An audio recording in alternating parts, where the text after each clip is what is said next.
네, 여기는 광화문 오픈 스튜디오입니다. 저희 오픈 스튜디오는 세종문화회관 6층 옥상에 마련되어 있고 제 뒤로 멀리 북악산 자락 아래 파란 지붕의 청와대 본관 건물이 보일 겁니다. 조금 전부터 빗줄기가 조금은 강해졌습니다. 이제 투표 마감 시간이 3시간 남짓 남았는데요. 최종 투표율에 궂은 날씨가 어떤 영향을 미칠지도 관심입니다. 오늘 국민들의 투표를 통해 향후 5년간 바로 저곳 청와대 본관에서 집무하게 될 대통령이 결정됩니다. 지금까지 전국적으로 투표가 순조롭게 진행되고 있는데요. 안윤학 기자와 함께 오늘 후보자들의 움직임과 투표 상황 그리고 개표 일정 등에 대해서 알아보도록 하겠습니다. 안윤학 기자. 네. 이제 몇 시간 뒤면 저희 뒤로 보이는 그 청와대 주인공이 결정이 될 텐데요. 네, 그렇습니다. 새 대통령 당선의 윤곽이 언제쯤이면 드러나게 될까요? 네, 결론부터 말씀드리면 시청자 여러분들은 지금부터 한 6, 7시간 정도 기다려야 할 것 같습니다. 자정 내일 0시 그쯤에 결과가 나올 것 같습니다. 일단 투표가 종료되는 밤 8시에 각 방송사가 출구조사를 발표합니다. 그 출구조사를 기초로 해서 개표 진행 상황이라든가 각 지역별 투표 성향 등을 고려해서 선거 예측 보도를 하는데요. 그 결과가 0시쯤 나올 것 같습니다. 예. 이번엔 아무래도 투표 시간이 저녁 8시까지이다 보니까 그만큼 개표 시간이 조금은 늦어지는 거죠. 네, 그렇습니다. 일단 사전 투표율이 26%에 이르렀고요. 오늘도 70% 후반에서 80%까지 예측되는 만큼 높아진 투표율이 한몫을 하고 있고요. 투표 마감 시간도 좀 전에 말씀하신 것처럼 2시간 더 길어졌고요. 그리고 투표지 분류기 처리 속도가 좀 늦어진 면도 있습니다. 대선 출마자가 지난 18대 대선보다 2배 정도 늘어났으니까요. 투표용지가 길이가 길어졌고 오류 방지 차원에서 처리 속도가 분당 310장에서 190장으로 낮추면서 개표가 조금 지연되고 있습니다. 네, 개표를 좀 더 정확하게 하기 위한 그 선관위의 조치인 거죠. 네, 그렇습니다. 예.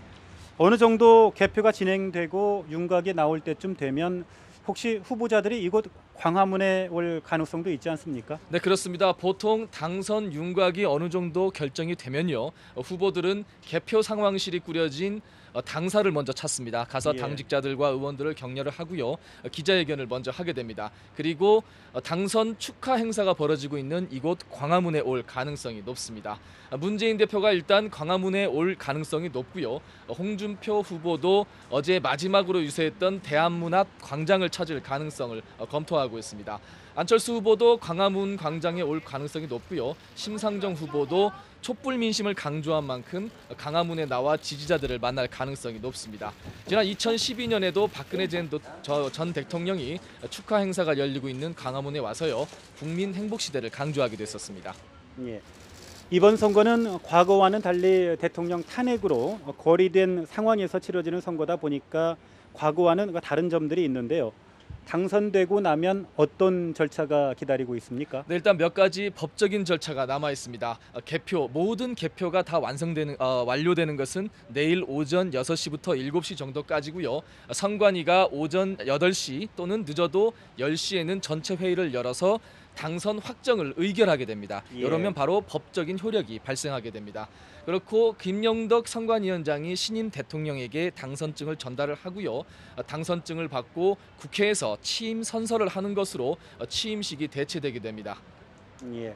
그런데 후보별로 취임식에 대한 입장이 조금은 다르죠. 네, 그렇습니다. 문재인 후보와 홍준표 후보 같은 경우에는요, 광화문에서 별도의 취임 행사를 하는 것보다는 국회에서 취임 선서를 하는 것으로 일단 대체를 하고 나중에 취임식을 여는 것을 검토하고 있습니다. 안철수 후보는 일단 취임식을 할 시간적 여유가 없다, 바로 협치 체제를 만들어야 된다, 이런 입장이고요. 유승민 후보는 본회의장에서 약식 취임식을 하는 것을 검토하고 있습니다. 심상정 후보는 역시나 촛불 민심을 강조한 만큼 광화문에서 취임 선서를 하겠다, 이런 입장입니다.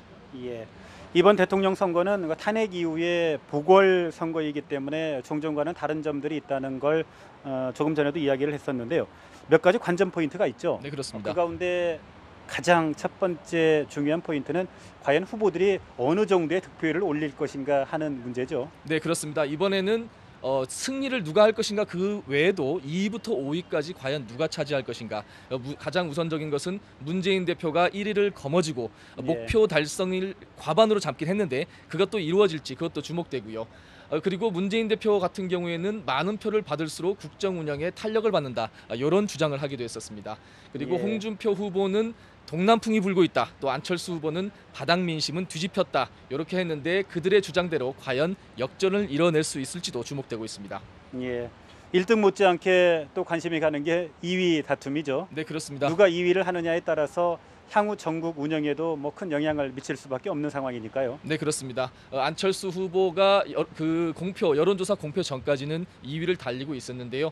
홍준표 후보가 이거를 실버 크로스가 일어났다. 2위로 뛰어오르고 곧 골든 크로스를 앞두고 있다. 이렇게 주장하기도 했는데요. 2위 예. 다툼이 일단 치열합니다.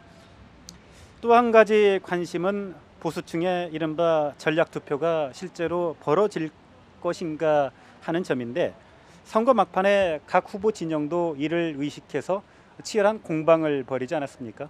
네, 그렇습니다. 일단은 몰표, TK 지역이라든가 과거 호남 지역에서 몰표는 없어졌습니다. 예. 그리고 이번 대선은 문재인, 안철수, 양강 구도가 한때 이루어질 만큼 예. 야권에 상당한 기울어진 운동장이다. 이런 말까지 나오기도 했는데요.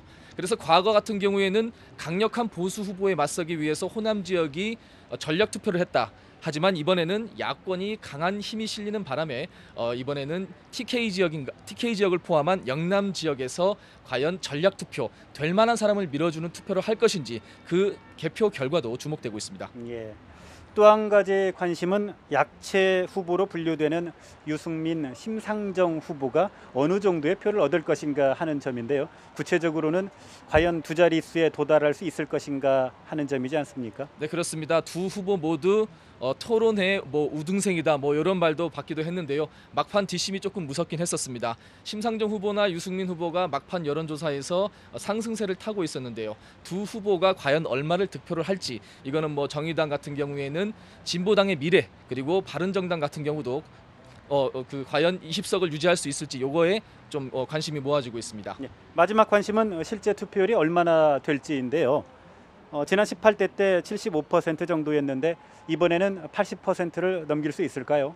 아까 말씀하신 것처럼 궂은 날씨도 좀 영향이 있을 것 같긴 한데요. 예. 일단 선관위 예측으로는 80%를 넘을 수 있을 것이다. 20년 만에 이 80%를 넘을 수 있을 것이다. 이렇게 예측을 했는데요.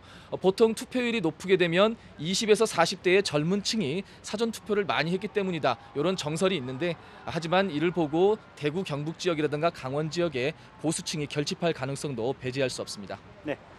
지금까지 안윤학 기자와 함께했습니다. 여기는 광화문 스튜디오입니다.